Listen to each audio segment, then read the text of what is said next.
Is it possible to work out smarter, not harder, with the right workout? This is a Healthier Michigan podcast, episode 149. Coming up, we discuss what we should look for in a workout routine that matters. Welcome to a Healthier Michigan podcast. It's a podcast that's dedicated to navigating how we can improve our health and well-being through small, healthy habits we can start implementing right now. I'm your host, Chuck Gatica, and every other week we sit down with a certified expert to discuss topics that cover nutrition, fitness, and a lot more than that. And on this episode, perfect timing because I'm making resolutions to make my resolutions. YouTube fitness video and exercise routines are there. Picking a workout class is an idea, but we're going to dive into the elements we should be looking for across the board for the best workout for you. With me today, a certified personal trainer and macronutrition coach, Anne-Marie Wakula. Good to see you. Nice to be back. Good to see you. Yeah, this idea of finding the best workout for me or for you, context is important here. There's so many options available when it comes to choosing a workout, which is great because it allows us a lot of variety. It allows us to find something that, we don't think of as maybe work. It's something that becomes part of our DNA, and it just suits us. It could be something we're actually enjoying, right? Yes, absolutely. Yeah. So many options, and a lot of people like to do it on their own. So hopefully, you'll be able to take away some tips today from our conversation. That's what I'm hoping for. Yeah. Well, we've got high-tech stuff, old-fashioned, just do it yourself with body exercises. You're also a trainer. I am. So this idea, you just mentioned it, right? You can do this on your own. In your experience, this idea of on demand on YouTube to having an adventure approach, getting a healthy lifestyle, where do you see a lot of people fall, especially this time of the year when it comes to creating a new plan for themselves? Well, this time of year, we're thinking about New Year's resolutions, or we've already started our New Year's resolution. So people are looking for change. They're looking to get active again. Sometimes we fizzle out as the months go on, but hopefully we'll find something that's right for us and really good for our goals, to be able to see the changes that we want to see. So well-rounded exercise is what we are looking for. Now, what does that mean? Does that mean variety? Is that what you mean? It does mean variety. Yeah. So you want to look for something, that has all sorts of elements: strength training, cardiovascular, stretching and flexibility, balance. All of those things are key to finding something that's going to really make you a well-rounded person when it comes to exercise and get the results that you want to achieve, especially with imbalances. Yeah. Well, explain that a little bit more because that's an intriguing part of this equation all by itself. Absolutely. So, when we're sticking to one type of exercise, right? Let's just take cardiovascular, for example. I think when people, especially when they're starting with their resolutions, they're looking for, I want to lose weight. We instantly think about, let's get on the treadmill, let's do some cardio. So, we're always doing cardio all the time. Yeah. Then we're going to have some imbalances in our muscles. So, we want to incorporate all sorts of elements into the type of exercise that we choose. And yet we see people, I've seen people, I've never been one of these people. I've jogged some in my life, never been a distance guy, but maybe in the day, 2.5, 3 miles, but I was still doing some weight training, et cetera, variety. But yet I meet people who are runners. That's all they ever do. And of course, when you meet them, they're the most fit person in the room when you meet them. So for some people, finding that one thing, being the guy that picks things up and puts them down, they may not even want to do cardio. So for some people, it does seem to work. It does seem to work, but strength training is going to make you a better runner. Uh-huh. So I would definitely incorporate that into your routine if you are, really into running or any type of cardiovascular exercise. But not only is it going to make you a better runner, but, time's not stopping or slowing down. So as we age, it's important to put those key elements of strength training in just for functional movement patterns, like you mentioned, like bending over, picking something up, sitting down. That's just important for the longevity of yourself. So it's interesting you say bending over, picking things up. I've been working out with a trainer lately. Good. Yeah. And he's got me doing an exercise that when he says it, until you do it, you're thinking, oh, come on, what is that going to be? So it's a 50-pound, a barbell. Yeah. And he puts a rubber handle thing in the middle, and he says, just pick it up in the middle and walk around like it's a suitcase. And then I want you to stop. It's only going to be 30 seconds. And then bend your knees like you're putting it down. And it could be a 5-gallon bucket of paint. It could be I'm going on a vacation. And he said, I want you to balance. I'm not standing on some unusual surface. It's just me. And I'm thinking in my mind, like, Anne-Marie, what's the point? I mean, what is this for? And then you do it and you think, oh, I'm unsteady. I've got to have some balance in the wrist and the hand and the up through the arm. I've got to make sure my legs are right. And to your point, that's often the place where I think a lot of people wind up in trouble. There's this old joke about picking up a suitcase and waving goodbye. And you're like, oh, where'd that come from? Because, it just happens because you're doing normal stuff. And so having done this now, I'm thinking for me, doing normal stuff and enhancing it, it's great. Yeah, it is working. And one of the things he's working on with you, I mean, not only you've got just being able to pick something up, but that balance is very, very important to work on as we age. Yeah. We don't think about core strength, and what it does for our entire body. And that alone, just standing on one foot, simple, we're thinking simple. It was probably pretty challenging when you were holding that, Yeah, right. For sure it was, but those are the things that are going to keep us up and steady and moving and feeling good. So here we are this time of the year. We've just talked at a different episode about goals versus resolutions, but let's say our goal is to start an exercise routine. So to start something, you've got to begin it. What is your suggestion of how do we go about beginning and then choosing what could be good for us? Right. So first things first, what are your goals? We talked about that before, I know. But think about it. Is it, to lose weight? Is it to build strength and muscle? Is it just to be able to do the functional movement patterns that we've talked about before? What are your goals? And then we have also talked about creating a schedule, right? Yeah. So creating that schedule, putting it in your calendar, marking it down, and sticking to it. And then comes the routine. So there are 5 elements that I love to plan for when I'm putting together a workout program for myself or for my clients. Yeah. First element would be cardiovascular exercise, like we talked about. So that's going to improve your heart health and endurance. The second element that I would put in would be the strength training. Absolutely. It builds and tones muscles. It also speeds up your metabolism. The more muscle you have on your body, the more calories you can burn at rest when you're sleeping at night. So it's very important to incorporate strength training. And, just a side note, no matter what your age is, do not be intimidated by the gym. I work out in the morning at, 6 in the morning, and I've got people there that are 25 up to 85 that are my friends there. So no kidding. Yeah. Doesn't matter what absolutely. Does not matter your age. Strength training is for everybody. Third element would be flexibility and mobility exercises. So, that helps with range of motion.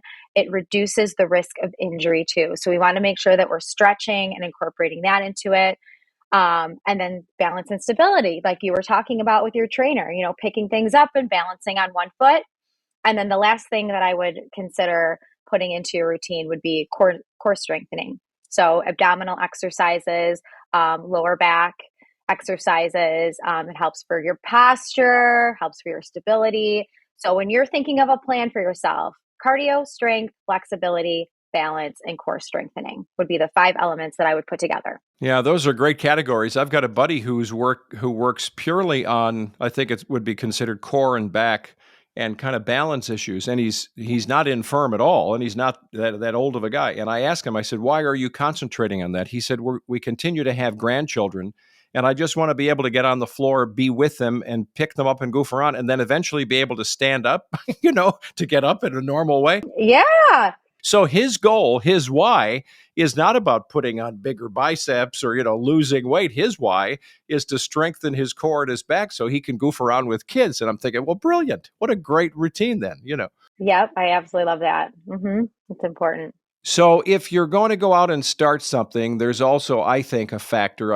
I don't know that everybody feels intimidated walking into a gym, especially it's the new year, so maybe there are more people there.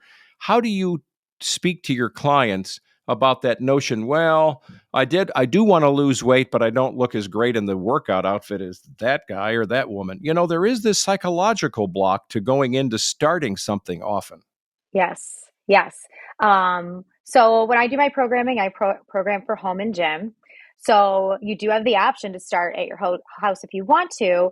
And the reason why I do that is because I do have women that say, I don't feel comfortable going in, whether it's they feel like people are looking at them or they're not comfortable with their own appearance and want to start in their home. So you absolutely, you don't have to be out there if you're not ready for it. Yeah. You can start your fitness journey at home.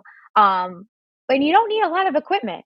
Body weight exercises you can start with, and then start to, go out and have fun with it. Head out to the store and go get some resistance bands or a stability ball or light weight. So, you can get great results with body weight and low weights and low impact exercise at your home, and then ease your way into a gym atmosphere or a fitness studio atmosphere. And when you say body weight exercise, we just assume everybody knows what we're talking about. But the old-fashioned stuff that a lot of us just did in, physical ed class, right? A push-up. Yeah. Doing a sit-up, doing a plank. Those are all body weight exercises, right? Absolutely. Lunges. Yep. You can add those in there too. Squats, air squats, no weight. That's challenging. Do 20 of those real fast, you're burning. Yes, you are. And the good news is it's free 99, right? I mean, you can do them when you're on the road traveling, if that's part of business or personal activity for the next group of holidays. You can do it at home, like you say, so you don't need to have a lot of gym equipment. You really don't. And there's, even the resistance bands, those can be, put into a suitcase and taken with you. Very simple, easy, low, not a lot of equipment. You don't need a lot of equipment to get started. So every once in a while, my wife and I will drop in with friends or relatives, Wii Fitness, just to test our age to see if I literally am half my age, when it comes to how I'm hitting fake golf balls and swinging a baseball bat. I'm not sure how accurate it is, but I feel good when they show me my age is lower than it is. That's good. And then my brother just got one of these VR headsets that's got this, all kinds of things that you do that you're swinging, and you really break out into sweat. For me, I would put it in the category of variety. I don't really do it all the time. It's not the main thing I do. When I do it, it's fun, and I do break a sweat, and I know I'm probably doing more cardio than anything else in those things, but it is one of those things that adds a variety to it's a spice of life, right? Yes. Oh, I can't even believe that. That's so funny. I didn't even think of the VR headsets because we have one of those here, and I watch my son, and he is just pouring with sweat. So yeah, you've got that.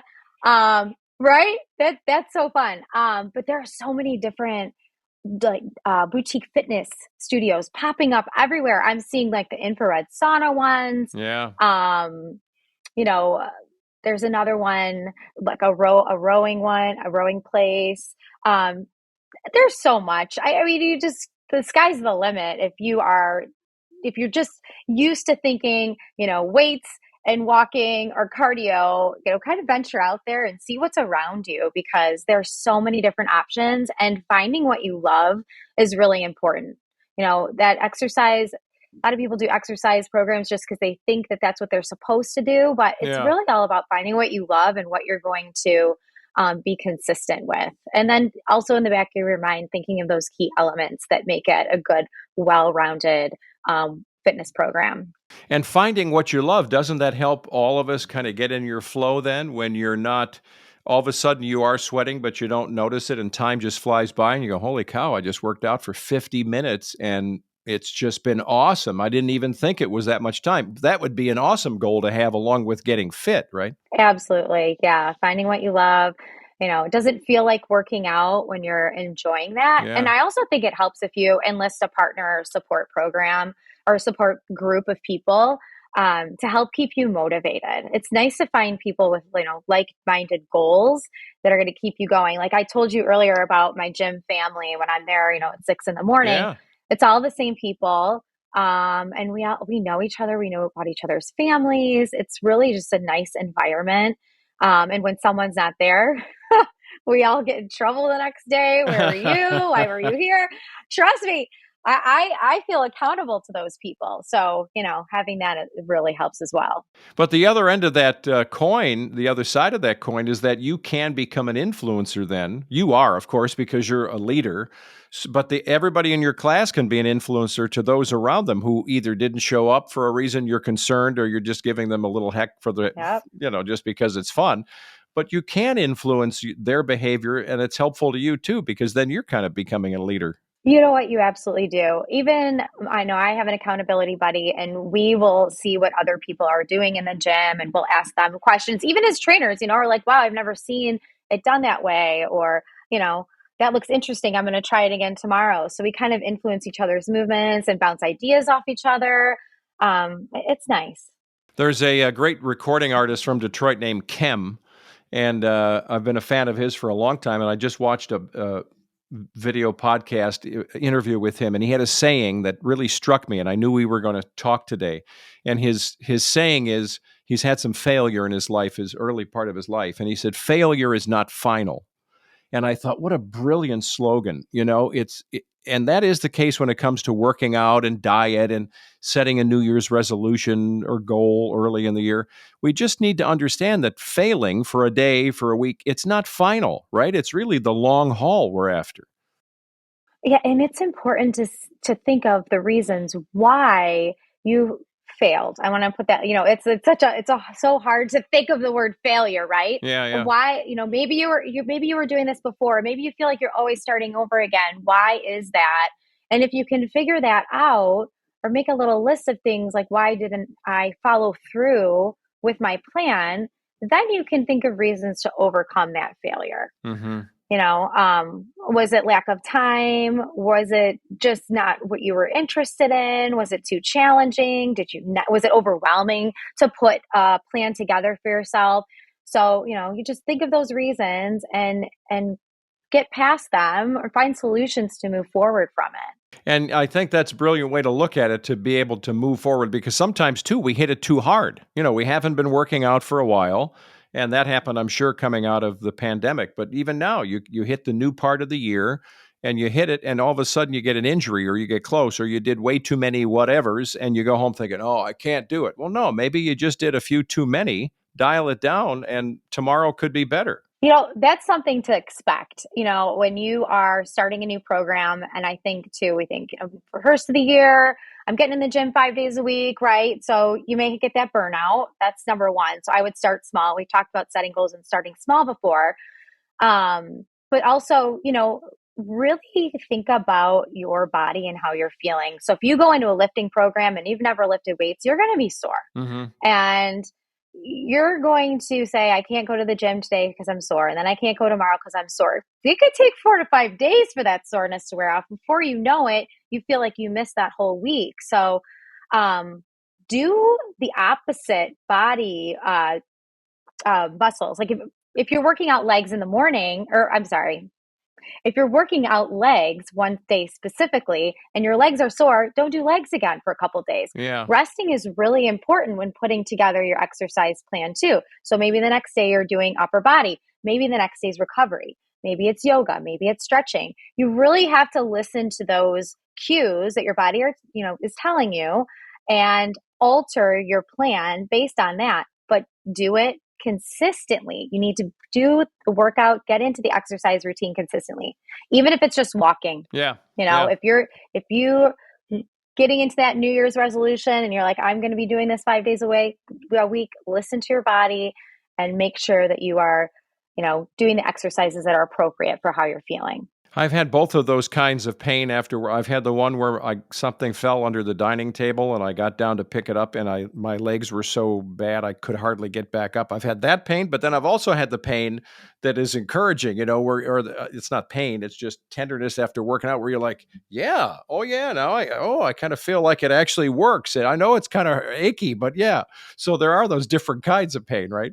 Yes, absolutely. And I'm kind of strange. I like that because I'm like, oh, I got a good workout. But let me just say, that's not an indication always of a good workout. So right. A lot of the plans that I put together will do 4 weeks of the the same workout for 4 weeks. Okay. So it'll be 5 days of programming, 4 weeks the same. You don't have to switch it up every day. That can be really overwhelming. So week 1 is always kind of torturous because you're like, all right, you're sore, your body's not used to it. And then as you move on, you'll notice you're not as sore. So it doesn't mean that you're not getting a good workout if you're not sore. It just means that you're starting to adapt to the movement and that you might have to change some of the factors a little bit, whether it's lifting a little bit more weight or your repetitions are different, or maybe you're slowing it down. So, just got to switch it up. Are you changing it up and switching it up at 4 weeks or so because of your body getting too used to a certain plan, or are you doing that so we don't get bored with it, or both? A little bit of both, Oh. but mostly because we start to plateau and adapt to the exercises. Yeah. So yeah, like you don't have to do something different every day. In the week 1, you're kind of testing the waters of the routine. Week 2, you're looking back and saying, okay, I can lift a little bit more weight because I remember last week it wasn't as challenging, so I'm going to switch it up. Yeah. Week 3, you're getting into your groove, and then that 4th week, you're like, okay, I'm ready for the change. Yeah. Interesting. And then what can you encourage all of us? And I guess this time of the year, we've got to be cautious if we're even try to do 10,000 steps outside. It can be cold. It can get icy. You want to go for your run. What other cautions do we have to think about if part of our workout is taking us outdoors, especially this time of the year? Oh, yeah. Making sure that we're dressing warm, have appropriate shoes on. They have, I don't know what they're called, but they do have things to put on the bottom of your sneakers or your boots, so that you there's traction if it's icy out. Yeah. But just making sure that you're dressed appropriately is key so that you don't slip. But I do encourage getting fresh air. So if it's not too terrible out, I like for you to go outside, I would say once a day, just to even walk around the block or out, down the street, get some fresh air, clear your mind. It's really good for you, because we tend to stay inside this time of year more than we want to. I know that my daily activity slows down, and I have to be very mindful of my daily activity during this time of year because I don't like to go outside below 70 degrees. Okay, 60. Well, that's a good part of the year in Michigan. Holy cow. Yeah. Okay, 60. Okay. Yeah. Well, but to your point, even in the winter, the fresh air is part of it. The sun, if the sun is out in Michigan, so okay, we got that against us that sometimes it's not out, but when it is out, you become your own little vitamin D machine. So there's a benefit, even if it's winter, to get outside, right? Even if it's just for a quick walk. Definitely. That's why I try to get out for just a few minutes, even if I'm walking to get my son, from the car. I'll park a little bit further away and I'll take that. I'll walk into school and get in those extra steps because that's something I have to do, right? Yeah. I have to be outside for that. Well, as we wrap it up, what are the takeaways you want? Are it those bullet points that you said, the ways to focus on exercise? What would you suggest we all think about? Okay, so first of all, defining clear and realistic goals. What are your SMART goals? Creating a realistic schedule. Maybe not going into this 5 days a week. Maybe it's 3. What can you really give to your exercise routine? Yeah. And then, like I said, incorporating variety, the cardio, the strength, flexibility, stability, making sure that you have all of that in your plan, whether it's, within that 60 minutes that you're working out, if it's 60 or 30, depending on what you can give, or if it's switching it up every other day. Getting that support system. I like having a support system, an accountability person or a group of people, or, finding that group to cheer you on. And then being consistent over intensity. So making sure that you are consistent with your routine, over, really bogging yourself down with intense workouts. You want to enjoy it and find something that you really love, that you're going to look forward to doing so that you can continue with it long term and really see the results. And the last thing that we didn't talk about much today, but that I think is very important, is tracking your progress. Because the scale isn't always a telltale tool of how great you're doing. I would take pictures of yourself, and maybe taking measurements as well would be another way to track progress. But progress can also be, while I'm now working out more than I have before, or, Yeah. I'm getting better sleep, or I'm, starting to have more energy. So progress is far more than the scale. It could be anything that you weren't doing before that you are doing now. That's all great stuff. I so appreciate you being with us today, Anne-Marie Wakula, who's a personal trainer, a macronutrition coach, and obviously an encourager and influencer for me and for us. And I'm telling you, the first time we hit 70 again in Michigan, I'm going to see your face pop into my head and think, oh, finally she came out of the house. This is awesome. Right? That's so funny. Yes. Have a great, happy New Year. Take good care. Happy New Year to you too. Yeah, thanks so much. Thanks for listening to a Healthier Michigan podcast. It's brought to you by Blue Cross Blue Shield of Michigan. If you want to know more about the show, you can check us out in so many different ways. You can jump online at ahealthiermichigan.org/podcast. You can check out our YouTube channel. You can get us on Apple Podcast or Spotify. And don't forget to leave us a rating or review there. You can also follow us on Facebook, Instagram, or Twitter. And you can get all the new episodes, all the old episodes on your smartphone or tablet. So when you're going into a workout, you can listen to some of our great guests who are, like Anne-Marie, just awesome. Be sure to subscribe to us. Hit that button on Apple Podcasts, Spotify, or your favorite podcast app. I'm Chuck Adika. Be well.